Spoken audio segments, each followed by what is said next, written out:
Hey guys, welcome to the RoundTable, episode 69. I knew it. I forgot what the episode was. I didn't know that was my episode. You didn't know that was coming? Congratulations. I know, right? Yes. So listen, she's not only had 69 as her episode, but we also, I don't know if you've noticed. She's not only had 69 as her episode. Please start over. You could have had some wording. I'm not very good with a words. little bit better. But either way, keep going. Okay, keep going. That, and then we walked in here, and the reason why we're on a different set change is because we had poopy water just dripping down on our set, which is hilarious because I thought it would have been so funny if we would have been sitting there. No, that actually would have been terrible. That would have made like millions of views for TikTok. Of toilet water dripping on the... Yes. Oh, wow. Mm-hmm. Okay, so keep going. Yeah. We got caught up in episode 69. I know, I'm sorry. I just wasn't expecting that. Even when you go... Put it past.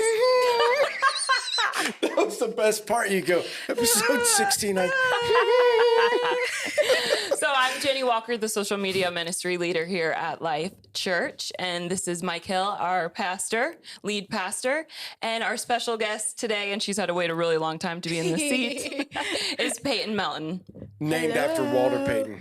Payton. Walter Payton of Wait, the that's Chicago really true? Bears. Yeah. Yes. Chicago Bears. That's what I'm saying. Isn't that the coolest thing ever? Yeah. Yeah, especially when they won Sunday. Yeah, they did. I knew that. Yes. How? Go Bears. I just did. Go Bears. How did you know? And I know that they're in the NFL. Listen, I learned a lot of stuff. I know they're in the Well, there's a NFL. lot of confusing letters. Like That's the same thing I thought, Nick. Which is it's like, Well, okay. I know they're in the NFL. All right, but like the WNBA and like Okay. the wait, no, that's wrong. I'm not going to mess. WBCL.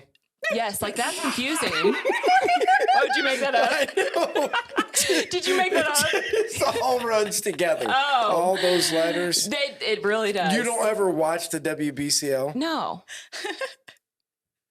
Wait, is that a joke? I don't know. Are you think good at football? I mean, I'm named after a football player. duh. I kind of like... So your family I know loves a the little Bears? bit. Oh, yeah. Diehard Bears fan. You watch Do you want to them? hear the story about how I got named Yes. after him? Okay, so my mom and dad kind of had like a bet going, and they were like, okay, if she's a boy, my mom will get to name me. And she was going to name How me fun. Dylan after my great-grandfather. Oh, okay. But obviously I'm a girl. And so Obviously. obviously put that out there. My dad got to name me, and he named me Peyton after Walter Payton. And Are you guys from Illinois? well, my dad actually grew up outside of Chicago. Okay. What town? So they were moved around college campuses Mm-hmm. around there. So his dad worked at Wheaton for a while, and then worked at Trinity International, and they wow. lived on the different college campuses. Yep.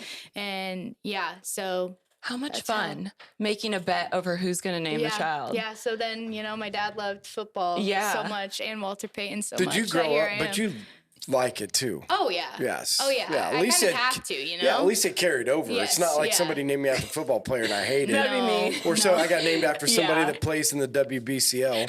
WBCL. Yeah.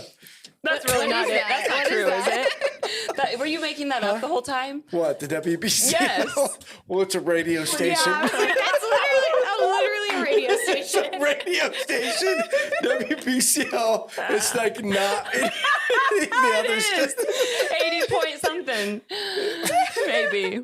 Anyways, I'm okay. sorry, I couldn't If I stop. keep talking, it's just gonna be real bad. No, it's not. It's Yes. gonna be good. Okay. Yeah. So anyway, at least you love football. Oh, yeah. Well, let's jump in because what we want to be able to do is go all the way back, kind of learn your story. But Yeah, of course. you were talking before we got on set. Yes. So you go to Huntington University, Yes. and some cool things are happening there with some of your friends. So talk to yeah. us about what's going on, what happened Friday. Is Yeah, that what you it was guys just Yeah. this So past talk Friday. about what's happening. Yeah, so on HU's campus, they're just experiencing like awesome revival, like people coming to know like Jesus authentically and truly. I think there's just a lot of people there who have had this like false representation of who Jesus is for a really, really long time. And there are about, I would say like 15 to 20 of us who are really, really strong just like committed to helping our community seek Jesus. That's And amazing. so we were all kind of like talking to each other, and I had two friends who were like, "Hey Peyton, like you should bring your guitar outside and it will just be You us play? I play a very, very little bit. See, so this is part of the story. Okay, we'll get into it. Oh, we'll get into it. Yes. So there was like three of us, and they were like, "Bring your guitar out and we'll just worship outside." And so it was just going to be us three girls. That was the plan. Okay. And then Nick Archer and Bree were also talking about like doing something else and like having a worship night.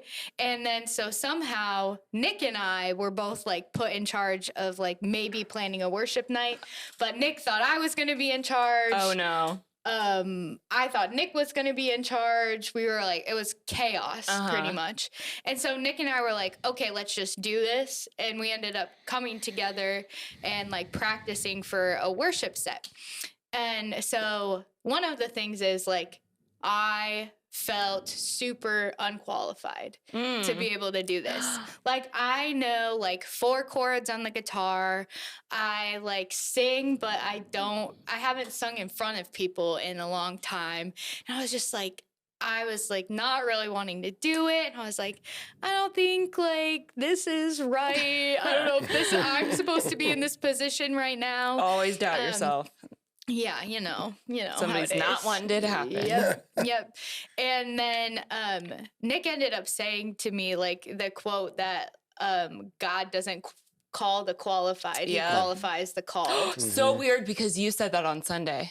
I don't think so. But I'm that's pretty sure okay. you did. No, I'm pretty but sure you did. Listen, it doesn't even matter because this is what I was trying to say in there. But probably it's okay. Here's what I'm saying. Like we talked about this. Like sometimes you hear whatever the Holy Spirit needs you to hear. Yeah. Right. So I for sure I didn't say that, but the Holy Spirit Told me that? Yeah, that's what I'm saying. Oh, so maybe I need to hear that. Okay. No, Maybe you do. All my point is there are tons of times where people tell me, like, sitting in the message, and this is what I heard. And I've always said, when the Holy Spirit's ahead of you, working, That's what you they said. authentically get to hear what they need to hear. Gotcha. Right? Because he's always working ahead of you. But you did say that Sunday, right? Okay. Yeah, that part of it. Deja vu. Yeah, but so I was just feeling really unqualified and to be in that position, but we ended up like practicing a little bit before, and I was like, okay, I think I can do this. I think it will be fine. And I wasn't really so much focused on like the heart of worship at first. But then a couple other girls came and we started having a conversation about baptism. And immediately, like, God started doing something in all of our hearts.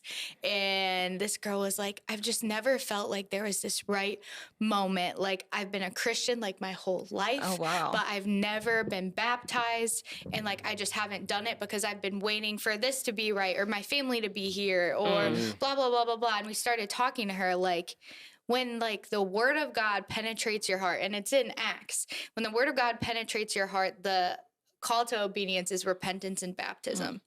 And so we started talking to her about this, and we're like, let's get you baptized. Like, let's do it. Let's do it tonight. And so immediately from there, like, God was working and God was moving. Like, it felt like there was probably like 70 people, 70 to 80 people who showed up for That's this worship insane. night, which so many of them were freshmen, which was so Wow. cool. Like, probably half of them were freshman students. That's like cool. the freshmen are on fire for God right now. And it is just so remarkable to be a part of. But I was like, there's so many people there, and this thing was so thrown together. Like, Nick and I were both not expecting it. And we were just like, oh my goodness, like, God is working here. And so we ended up having the time of worship, which was so awesome. But then we invited everyone to go over with us for baptism. Now, at that point, there were like 3 people who had kind of already come forward, like, we want to be baptized tonight. And so we went out there and we started doing baptisms. And Where's so, out there? In the fountain? okay. So we didn't do it in Snow Tip or the fountain on the quad. It's the fountain in front of like the MCA, those ones with the little like bubbler things in them. Are you allowed to get in those? I don't really know. Okay, so does the school know? Well, you know what? Yes, because they talked about it in chapel today. Really? Yeah. Okay, Yeah. so you are allowed to So get in them. you know what? And they're like only this I know they're deep, not so, very like, high. Yeah. nothing bad would happen. I don't No, know. you'd be But you know, fine. if they want to get me in trouble, here I am. Oh no! I'll be in Again, trouble. I was No, just I was curious wondering- where. Oh no, Well, no. I wanted to put my dog in there one time. That's what I was asking Oh. for. No, Oh, you I know was what? asking because Lance put out like where they put the bubbles in the one Oh, at some point, yeah, and then yeah, all yeah. these all of these previous people that went to HU are just like it's so disrespectful and like To put the bubbles in? yeah, I think it's No, that's disrespecting so the memorial. And fun. Lance was kind of like, hey, it's just for fun. And, Yeah. anyway, that's off the Yeah, yeah, subject. yeah. So you take everybody over. 3 people Yeah. were going to get baptized. Yeah, so everyone was over there. 3 people were gonna get baptized, but then like God just kept moving, and by the end there was 14 people who got baptized, and That's then amazing. I was actually one of them. Wow. And that was Which- unexpected too. Yeah, so I was kind of, while we were talking before worship, I was like, guys, I was baptized when I was 12. But I felt like I didn't meet Jesus. I didn't have a true relationship with Jesus until March of last year. Mm. And I was just really convicted in them, or just like compelled in that moment, like that I needed to get rebaptized. And like it didn't happen until like we were about done. Mm. And then they're Yeah. like, is there anyone else? And then I kind of got that like Holy Spirit nudge inside of me that I had been telling all of my friends, like not to ignore it. I was Yeah. like, oh man, So you I had to can't ignore listen. it. And like I had been the one up there like leading everyone, and it was a very humbling moment for myself bet. to have to like get in front of everyone and be like, y'all, I gotta get baptized too. And I think that's Yeah. so cool though. No, it's awesome. That's a good leader. It was amazing, and I just took time to like pray and thank God for just everything that he's brought me through in that moment. And it was just such a good time of celebration with everyone. Yeah. So 14 people got baptized, some people who were really new to faith, some people have been Christians all their lives and finally took that step. Like I think one of the girls has been a Christian for like a week.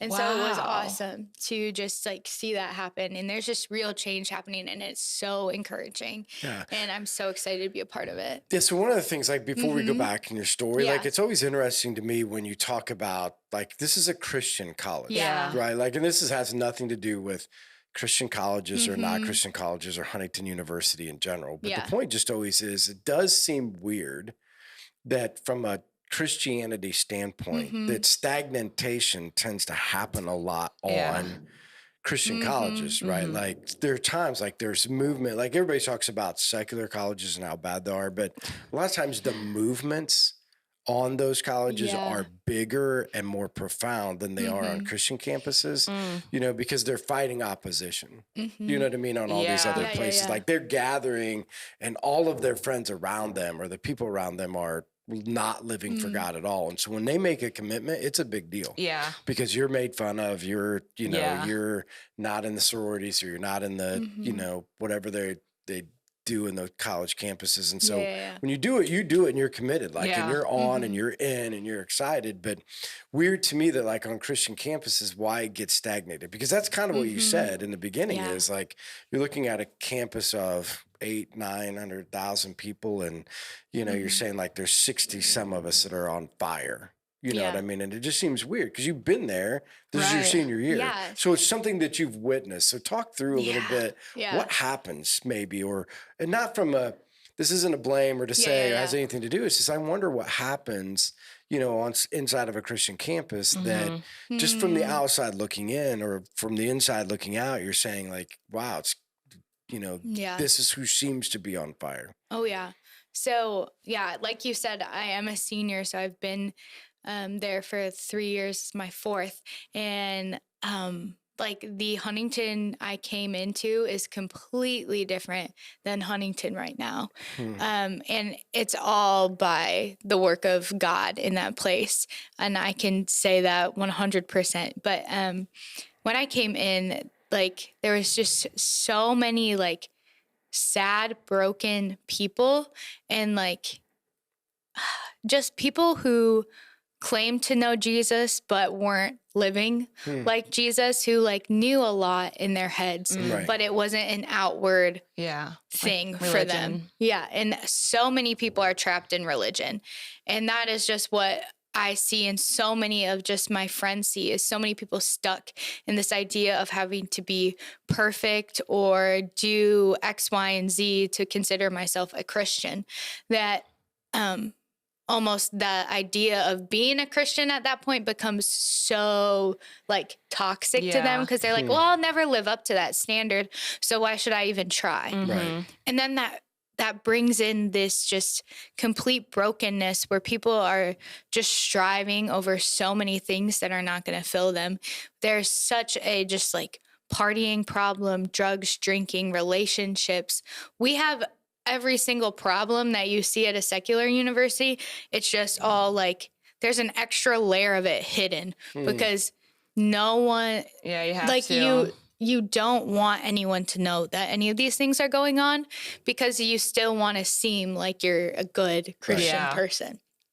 And so everything's kind of like hidden, and it's not talked about either until we've kind of, like, students have started to try to bring this to light with each other. It hasn't, a lot of things have been really, really student led. And because I think like our peers are what is making the biggest change, because if someone starts living for Jesus, people see that difference in them. And that's how things have really begun to change, was just like I found people who actually wanted to live authentically for Jesus. And like, that was something I've wanted my entire life and never really found until like last year. And once I found that, and there is like 10 or so people who were committed to doing that, we've really started to see God working and moving throughout the campus. And it's people that are just committed to living like Jesus. And that's amazing. Yeah, it's been so awesome. Yeah, because like they can't get better if it's all quiet, you know, especially because they are at a Christian college. People think of them a certain way, so they have these problems. And if nobody brings it out, like just the darkness to light. Yeah, exactly.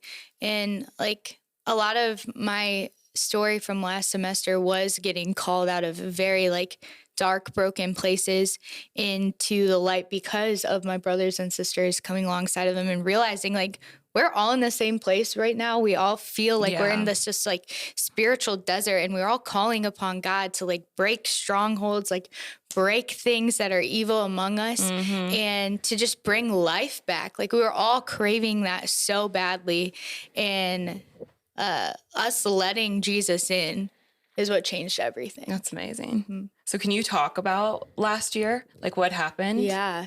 With me or with everyone? You. Okay. Yeah.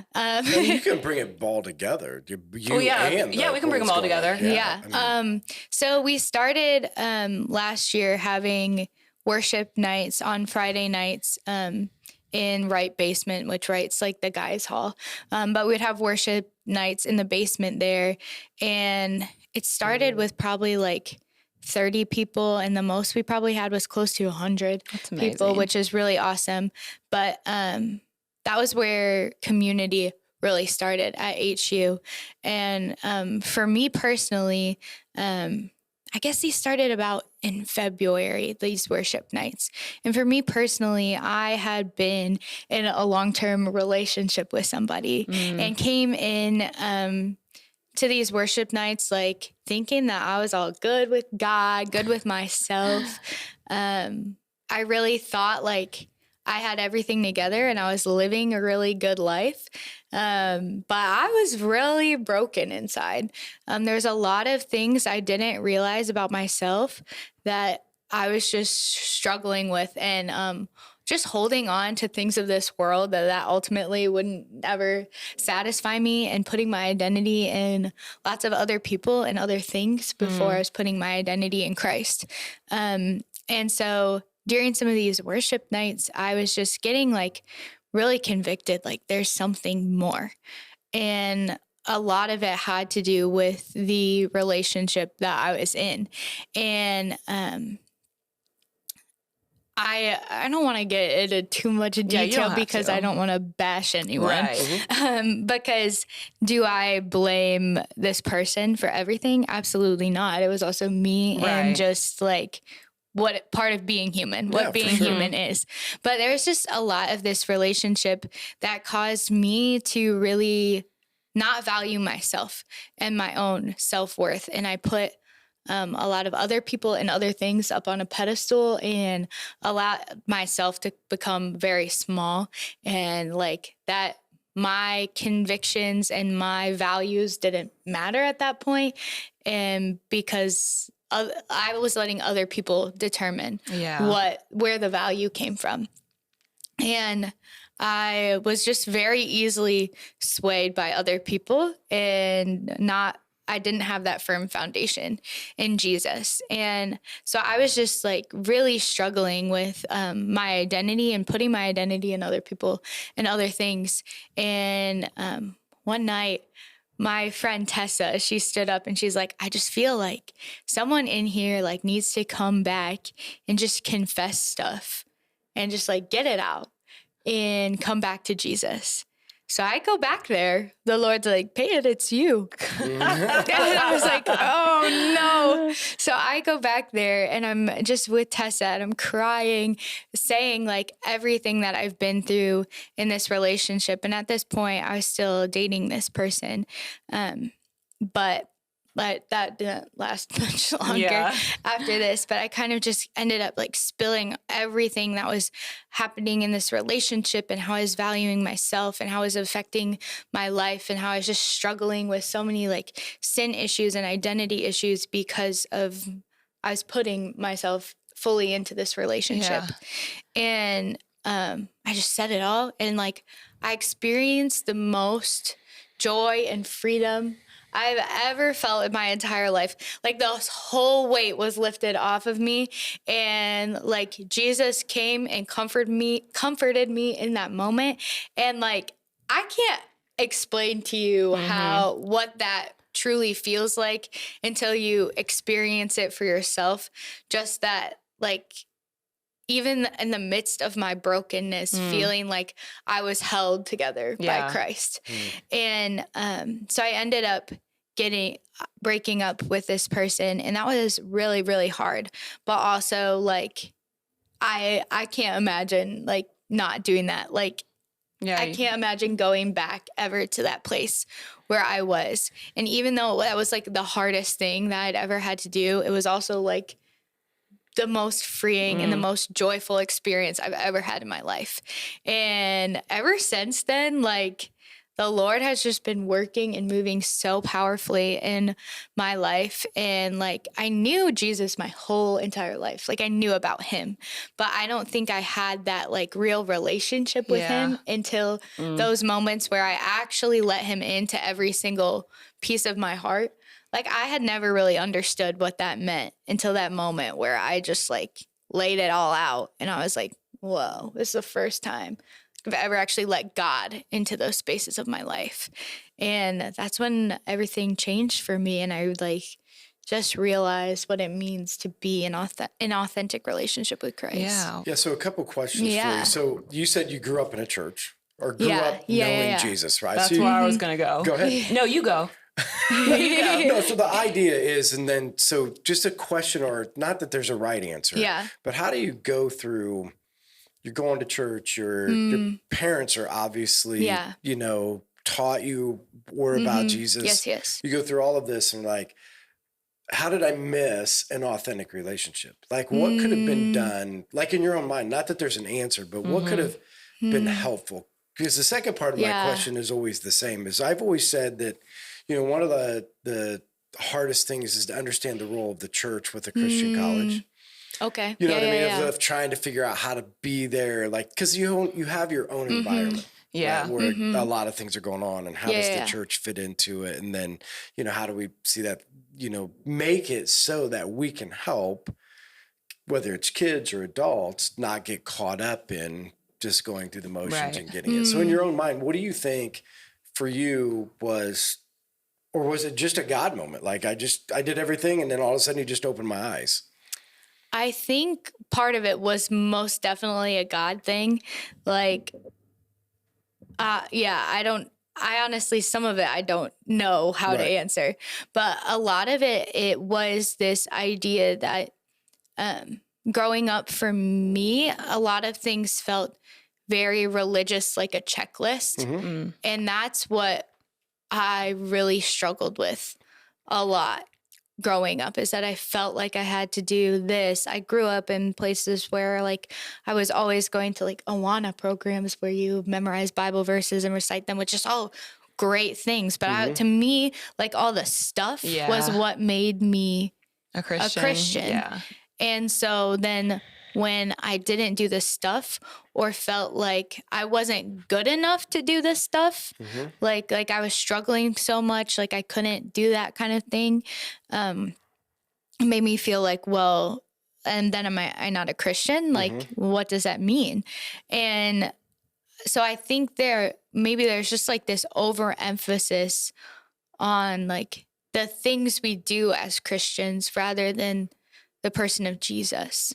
And that is just ultimately what everything has come back to for me, is that we're not allowing people to just meet Jesus and who he is, because ultimately that's why we are Christians. Right. Like without Jesus, there's nothing. Right. And that's what I realized is like, why do I have to hold myself to all of these standards that other people have told me I need to put on myself, when the only standard is like who Jesus says that I am, and trying to be more and more like Jesus, not trying to be more and more like my pastor or my mom or my dad or my grandma or whoever I see as like a Christian role model. It's to be more like Jesus. And that to me is what I think we need to like focus on as a church, is aligning people with the person of Jesus rather than all of these things. And then what was the other question so I wanna about go along colleges with too? that, because here's the other thing that, so when I used to lead mission trips all the time, you know, so you get a group of kids, whether they were college age kids or high school kids and or even some adults, and you get away and you go on mission trips, there's these moments, right? Like you hear of these moments all the time. Like, I met God on the top of a mountain in Guatemala. I met God in a house in India. I met God, and I'm not met, but like something came alive. Yeah, your eyes came open. That was never alive before, right? Or I went to college, and on my college campus, there was this movement, and God was just like moving in ways that I, you know, couldn't ever even thought it was going to happen. But one of the crazy thing is that once those environments go away, whether it's college or whether it's being on a mission trip or being in those places, I won't say that it fades, but it for sure in a lot of people's lives change. Yeah. You know, and so I don't think that's normal. Like, I think that these moments of like, hey, God's working, and there's moments where he's awesome and it's just powerful, and then it's powerful. I mean, there is this up and down, but it's always like the person of Jesus and everything that he's doing. I'm so thankful for him. That's like a lifestyle type behavior. But a lot of people have moments, you know, and then the moments when they're away from college, or the moments when they're home from the mission field, tend not to be the same as it was when you were in the moment. Right. So what do you think? I mean, do you think that's true? Do you think that's, or how do we help not just make it a movement? Yeah. I totally agree. And like a lot of my friends on campus too, like struggled this summer some, because like we didn't have those moments all together anymore. And it was hard for a lot of people. And and I experienced some of that myself, but also had other awesome moments this summer too. But a lot of one thing I would say is like that, like community is such a big, important role in this, is that like having people who are going to continue to pour into you and encourage you is one of the most valuable things that you can keep with you. Because without some of the friends that I had pouring back into me this summer, like I don't know where I would have been like I would have probably been in a very low spot. But there were some of those friends who kept encouraging me, like, we're still in community with each other. It's still the same Jesus who's working even in the midst of our summers when we're not together. And yeah, so I do, like you were saying, there's like, we have these moments, but sometimes once like that group of people or that thing is lost, it's really, really hard. So trying to maintain sometimes those relationships that you built in that space is really valuable too. But also just reminding yourself like that is the same, that's the person that you worshiped in that moment, Jesus, is the same each and every day. And that's kind of a realization that you have to come to yourself. I don't think there's like a magic way that you can just make that reality known. But something in me clicked after after my life changed, where I was like, this is a Jesus I have every day.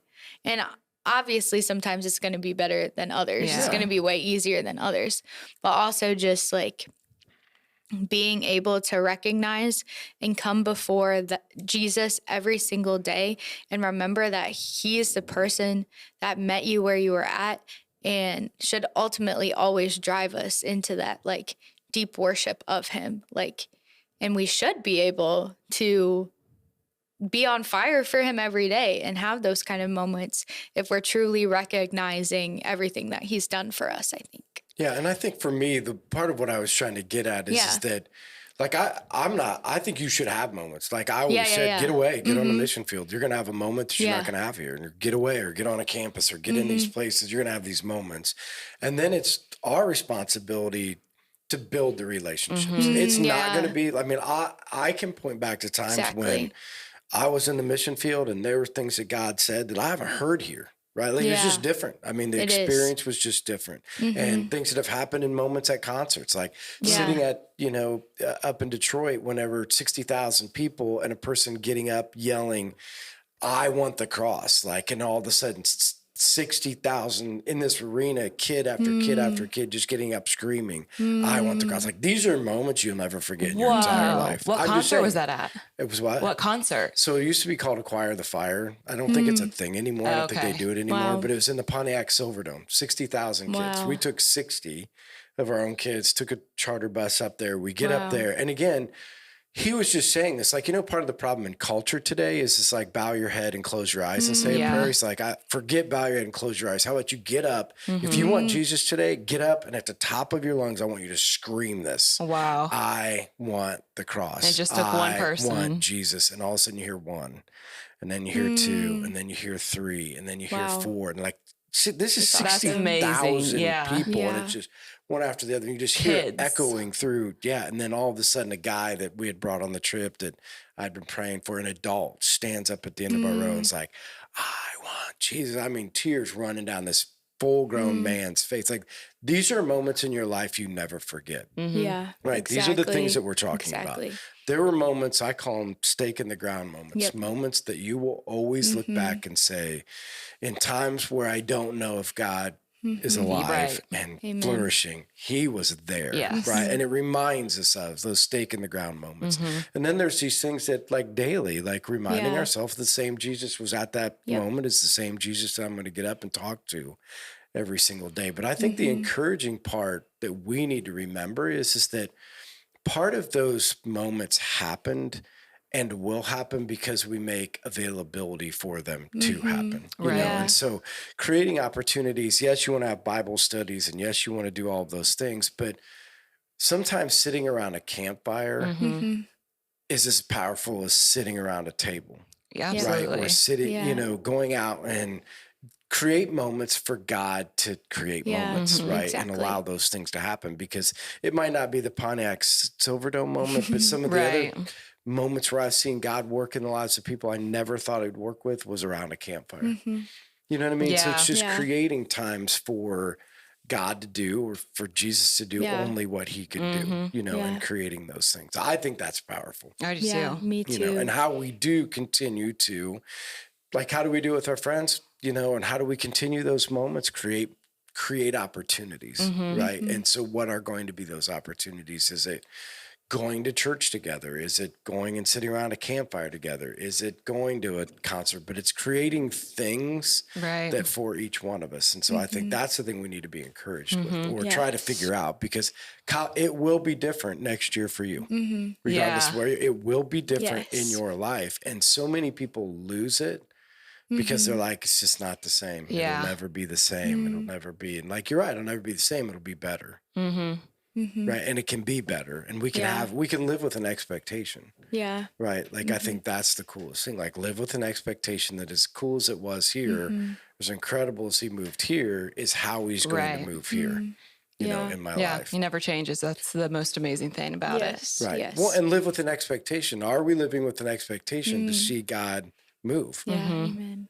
Because I think that's what we get lost too in. Like, you today on a college campus are living with an expectation. Absolutely. Right? That's why there's a movement. Yes. Like, you guys are living with an expectation that you're going to see God move. Yeah. And so you're looking for it, you're praying for it, you're identifying it, and you're calling it out, and you're doing everything you can. The problem is then you graduate and you live without expectation. Or you move on and get married and you live without expectation. Or you get older and you live without expectation. And I'm like, dude, live with expectation all of your life that God is going to show up in a way that you've never seen him before. Right? Like that, when you look for that or live for that or pray for that, or you're focused on that, you do change what you do. Like, when you live with the expectation that God's going to move, you approach things differently, don't you think? I mean, compared to your first 2 years in college, like, you weren't living with the expectation of, like, you knew Jesus, but you weren't living with the expectation of a movement. No, I wasn't. Right. And now that you are, things are being revealed. Oh, yeah. Right. I mean, that's what I heard you say. It's like you're seeing things that you would have never seen before. Oh, 100%. When did the worship nights begin? Was it last year? Yeah, last year. It was like late February, early March. And they never had them at the college before? No, they were completely just student-led. Wow. Just us coming together saying we want change. Yeah. Yeah. It's so awesome. I know. I have goosebumps right now. Yeah.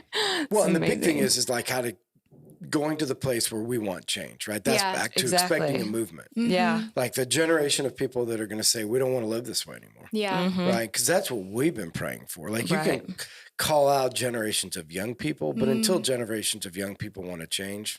Yeah. I mean, so. Exactly. Yeah. I mean, I think that's cool that you guys are at that place. Yeah. So talk a little bit about your future. So we talked, so I'm going to guess when I say this. So you grew up in a Christian home. Yeah. Went to church all the time. How did you end up at HU? Maybe we should How did I end up at HU? Because I always think that's an interesting story of how people end up here. I actually have a very interesting journey with HU. Is it? So there's been ups and downs is all I can say. Okay. On your way here to just good old Huntington? on my way here and while I was even here. So I ended up coming here the summer before my senior year of high school. I came here and did a theology program that they have here in the summer called Veritas Theology Institute, where you're here for a week and you just deep dive into some theology questions. And honestly, that was really formative in my ideas of who Jesus was, even though it was like a lot of knowledge still at that point. And that was how I kind of heard about Huntington. And I was just kind of like, this is where I'm going to go. And so after I graduated, I came to Huntington majoring in children's ministry and minoring in fine arts.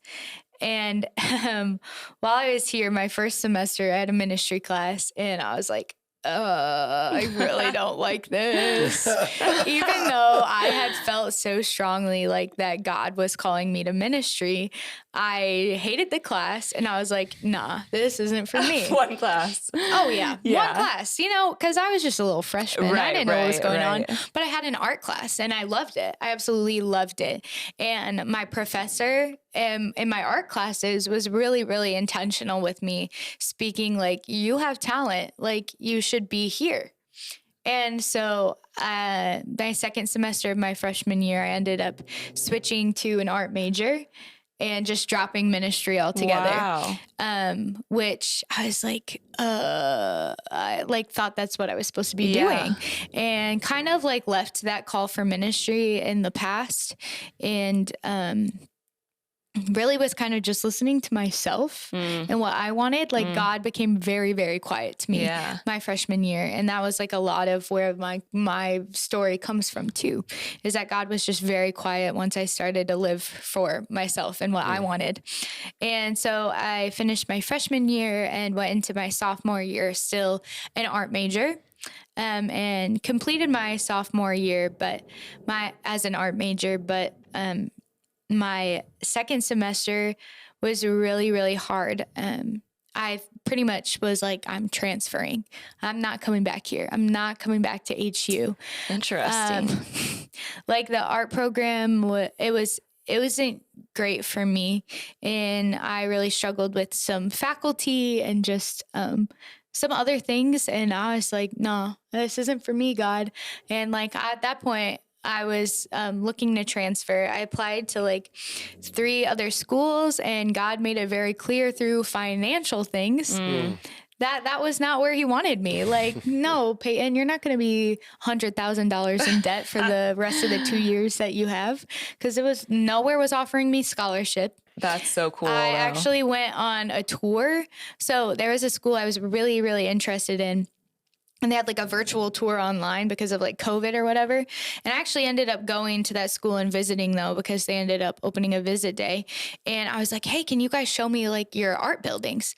Whatever they had on the virtual tour was literally a lie. Really? It was a lie. What? Because the building that I ended up going to was some dingy little room in a basement. No. But the other room was like this room full of like windows and light. And I was like, this is Like beautiful. the artist's dream. Yeah. You know? Yeah. And then I go and it's some little dingy basement. I'm Oh like, my gosh. and I like thought I was going there. I thought I was going to be there. And then they took me down to this basement. And I was like, Bad no. vibes. Yeah. Yeah.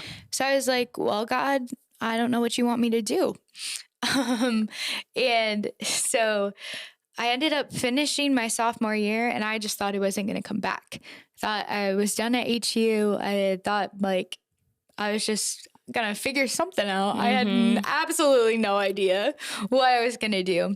And then one of my ministry professors, she was like, hey, Peyton, would you like to come back this summer and be the college mentor for the theology program that I did when I was in high school? So when I was in that program, like I had a college mentor. So she was like, would you like to come back and be the college mentor for these girls this year? And I was like, I would love to, but like, I don't know if I'm coming back to HU. Like, can I be the college mentor if I'm not coming back? Yeah. She's like, she actually said like, just don't tell anyone. It'll be our secret. She probably knew what was going to happen. Yeah. That woman knows. Yeah, That woman knows all. Does she? I swear. That's She so knows awesome. everything. And so I went that week, and like God just lit that passion for ministry back in my heart. I was mentoring like junior, senior girls in high school and loved every moment. And like God poured into me that week more than I was expecting. And I had conversations with just the professors there, and like they're like confirming all of these gifts that they see in me to like that I'm fit for ministry pretty much. And I was like, oh, okay, God, I guess I'm coming back. And so I came back, a Christian ministries major my junior year. Now I've crammed all of the courses into the 2 years I have left. So I'm not going to be here for longer somehow by the grace of God. That's amazing. I'll be here for 4 years still only. Wow. Look, mainly just money things, but you know. Yeah. So when you said that like they were confirming the qualities of a ministry leader, did you not think that you had them at the time? No. Do you think that's why you stopped? Like that first class, was it intimidating? It wasn't necessarily intimidating as much as like I was really bored. But I also lacked so much confidence in myself. Going into college. And so then I had that art professor who was like, Peyton, you're really good at this. And so that And like, I'm not saying that he was wrong by any means. I definitely have talent for art, but I don't think that that's what God ultimately has for like my career. Right. Like, what does he want me to do with my whole entire life? Like, I know now, like, God has created me to just be someone who goes out and makes disciples, and like that's like what he wants my career to be into.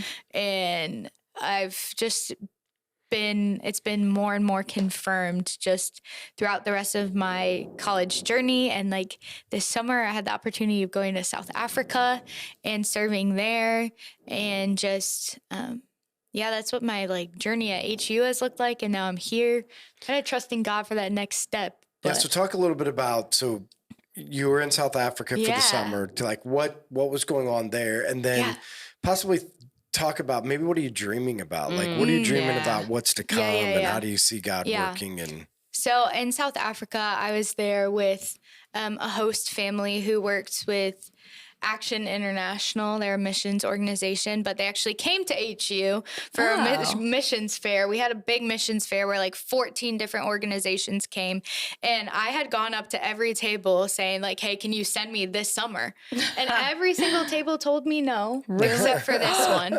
And I was like, that is so cool. And then I started talking to them, and they were like, yeah, there's this family in South Africa. They do work with specifically like at-risk communities, at-risk youth, which is like where my heart and my passion is. But then they were like, yeah, and the wife, she's an incredible artist, and she's like illustrated children's books, and she does art classes with the kids. And I was like, that's weird. You're kidding me. That's weird. And I told like my ministry professor, and she's like, Peyton, you have to go. And I was like, I know. Because like that is where my passion is. Like to just like specifically youth age kids, and like somehow trying to use art as a means for ministry is a lot of where my passion lies. So but that was kind of like a little like spark for me. And I was like, I gotta like, this is it, God. And God had always subtly been hinting throughout my life, like, you're going to Africa at some point. And I just ignored him for as long as humanly possible because I was terrified, you know? But this is kind of like, okay, God, like this is now, like the time is now for me to go. So I'm going to go. And so there was some confirmation over there that like, this is what God's doing, and it's really good. And he provided all of the money I needed to go there. Like nothing more, nothing less. Like he pretty much gave me like those stories. The number. And I was like, okay, wow. Because I was like, I'm a college just student. From people or like fundraising? Fundraising, all just from letters and posting on Facebook. Wow. That was it. And just all of these people. I just love the exact number. I've heard that before, and that's always stood out to me. And it was like, I had this number, and he provided that much, nothing more, nothing less. And I was like, okay. Yeah, how can anybody not say that that's not God? Here we go. Right. And so I went and worked with a lot of just really, really broken people in broken communities. Like the main community I worked in was just like divided by 3 gangs. And so the family that I worked with, they actually had like sites in all 3 of like the gangs. And so we would go work in each one. And it was remarkable to see God moving there, and just to recognize that the sin and brokenness is the same all around the world. That was one thing that was just so prevalent to me. It's just, we all are dealing with the same struggles, and the only person that can ever restore us from those struggles is Jesus. And it was just so evident to me, and just like a fresh revelation of that idea that Jesus is the only one that can save. Because so many people try to come in and fix these communities with money or food, or I don't know, like even just like the criminal justice system. But like that's not solving anything. Where they've started to really experience change was the person of Jesus coming in and meeting people. And it was just so remarkable to be able to work and like there with them. And it was also just very, very hard to leave that community that I built there, which is one of like the things that I don't know if that's what my future holds. Going into my future, I don't know if God is going to call me back to Africa, because at one on one hand, I would love to go back and work with the people that I met there and just continue the work that he had for me. But he also just opened my eyes to like the brokenness here too in a really new way, because I was just like, wow, like the same things are happening in my backyard and I'm not doing anything about it. Ooh, yeah. And that was kind of like, it hit me. Yeah.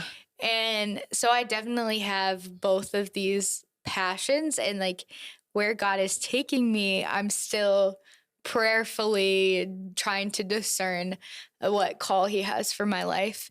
But a lot of my dreams are just to like work with like youth age people, just to be able, like when they're truly forming into who they are, like a lot of like where I was, where I wish I had someone who stepped into that role and showed me who Jesus was and walked alongside of me to help me become more and more like Jesus. Like that's what I want to be for other people. And do I know exactly where that's going to be in my life yet? I don't, and I wish I did. That's one of the things that's so hard for me, is just to like sit with like, I have all of these dreams now. What, God? Same girl. It's so hard for me. But that is something that I've continually been just like laying at the feet of Jesus, because that's all I can do. Right. And he's going to send me exactly where he wants me to be. But yeah, I just want to see lives changed, and I never want to stop intentionally doing that work. Like that's what I want to do for my whole life.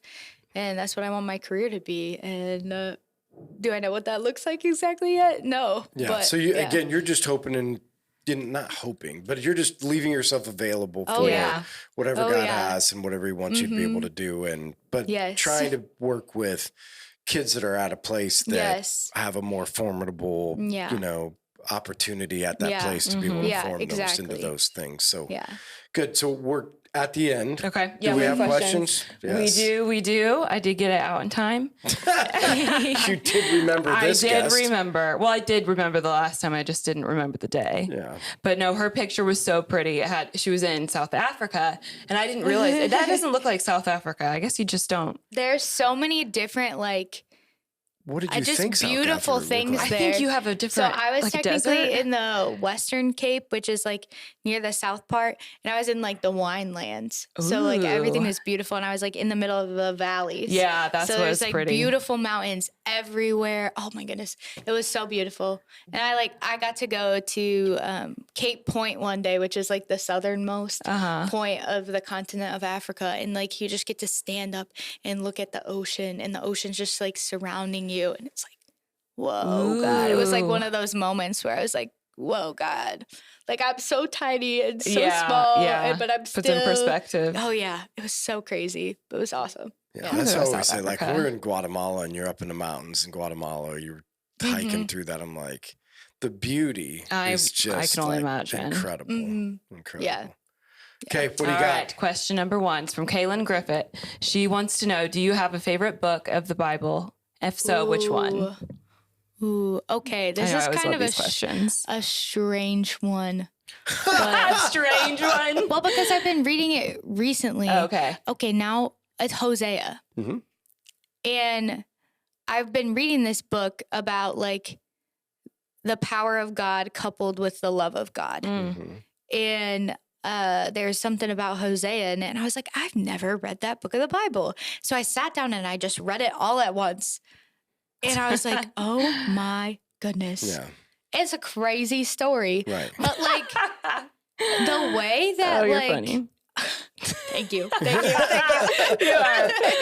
The way that like there's like you can see God's justice and God's love coupled with each other in that story. Like it had never made sense to me before until I read that, like that God can be a God of justice and a God of mercy. Like how do those relate to each other? Right. And yeah, just like reading that, you should read that. You should read that book of the Bible. I was talking to the camera right there.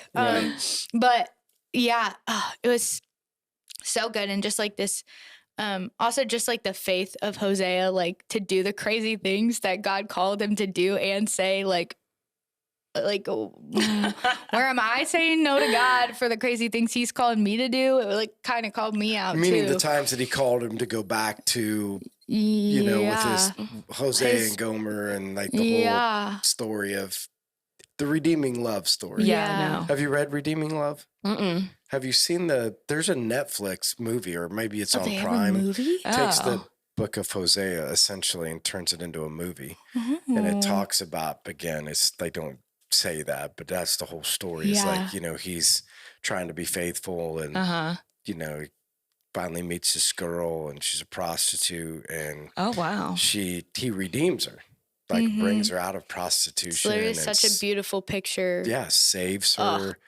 forgives her, restores her, and then she leaves him to go do it again. And then he restores her and takes her back. And so then she goes and like does it. Such a beautiful picture. Then she goes and does it again. And he never leaves. Yeah, no, he always waits. It's literally such a beautiful picture of Jesus. Wow. Yeah, so if you've never read the book, like a lot of people will probably be surprised that I've read Redeeming Love. But I've That's read one of my mom's favorite books. I've never read it. Yeah, I'm going to have to put that out but there. Redeeming Love is essentially taking the story out of Hosea. I'm going to have to find it online. Putting it into, and again, it's one of the most beautiful books I've ever read because you just don't get the understanding of the love of God, the grace of God, and really the expectation, because God has that same thing with us. Right. You know, Hosea is a perfect example. Like, how many times do we do the same thing? Prostitute ourselves to the world. He redeems us and we go back to it, we go back to it, we go back to it. And he constantly, you know, allows us to come back, you know, every day. So when you look at it in the picture of the Hosea and Gomer story, it's like, wow, who would ever do that? Well, that God does it with us every day. So our interaction with people and our relationship with people and how we relate with Jesus. So I think it's really good. Yeah. I'm going to have to put that Redeeming out there. Love. Redeeming Love. Yeah, and you can listen to it on audiobook. Oh, yes. Audiobook. That is amazing. All right. Question 2. Karen Bennett, she wants to know, what type of position is she hoping to obtain after graduation? I feel like we kind of I feel like we kind of went into that. Yeah, you just don't know, something but where you're you're going to make yourself trusting God. available to be able to serve. Yeah. Anywhere Jesus calls me. Yeah. Good. I think that's a great answer. All right. Adam Shoemaker wants to know, what are some simple ways to introduce someone to God for the first time? Ooh. Trying to think from this summer. Some of the best experiences I had trying to introduce God to someone was just asking them to pray. If they wanted me to pray for them or pray with me or wherever they were at, wherever they could be, to join me in prayer. Because, well, where I was, there was a language barrier too, but they spoke some English, but not all English. But just inviting someone into that moment can show them God in a way that might not seem so like confrontational, like I'm going to hit you over the head with the Bible kind of a thing. Right. And I've had just the Lord work in that way so many times, just by being faithful and saying, hey, can I pray for you? Yeah. I love that. Is that it? That is it. Okay. Well, again, tell us how everybody can connect with us, with our guests, and how they can do that. The number that will be up on the on the screen. So I will have to get it right this time. Yeah, so you'll put it out there. Oh, are you putting it up on the screen? Oh, he is putting it up on the. Oh, we thought it was the TV. That's we had right. forgot. Yeah, I connected the phone number to the TV. So 260-408-8383. I like that I can see it, even though I haven't memorized. I was going to say, you got to memorize. Yeah, but that was very nice to see it. But the questions that were just asked, I sent out a text and said who was going to be on the show today and any questions that you had to let us know, because not only does it give you a chance to know something about our guests, more personable, but then you get to be a part of our show. And that's what we want. We want conversations. If you have if you know somebody that wants to be a guest, or if you want to be a guest, we want you to text us. Yeah. Get on our list. Yeah. Yeah. Good. And again, Peyton, we just want to continue to encourage you from a Yeah. friend standpoint, from a church standpoint, we're going to continue to pray that God use you to be a part of the movement that's happening at Huntington University, and that we at Life Church and this community continue to help in any way we can. And that too, that God continues to reveal to you how he wants to use you in the future. Yes, So we're really excited about those things. Yes. So thanks for being our guest. And again, we really loved having you, and we'll Yeah. continue to pray for you and hopefully continue to see you as God continues to use you at the college and, here at Life Church and through those different things. So again, thanks for being here. Thanks everybody for joining us. And again, we look forward to talking to you again next week. Bye.